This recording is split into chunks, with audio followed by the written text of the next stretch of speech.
Welcome to Chillin' 101. We hope this video helps.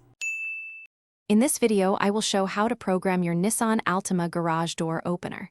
First, find the 3 home link buttons, usually on your overhead console. To begin, clear any existing programming. Press and hold the 2 outer home link buttons simultaneously. Keep holding them for approximately 20 seconds until the indicator light flashes rapidly, then release. This ensures a fresh start for your new programming.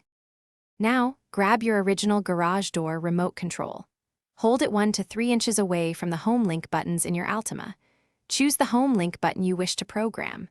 Simultaneously press and hold both your chosen home link button and the button on your garage door remote.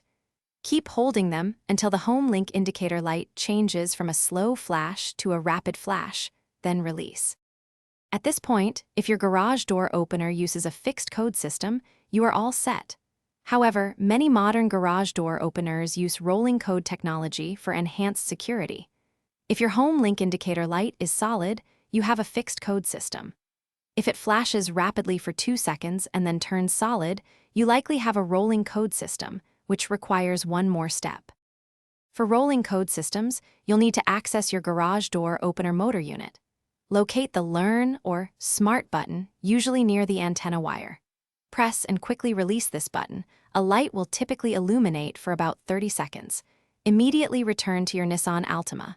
Firmly press and hold the home link button you just programmed for 2 seconds, then release. Repeat this 2 more times. Your garage door should now activate. Thanks for watching. Consider subscribing if we helped you.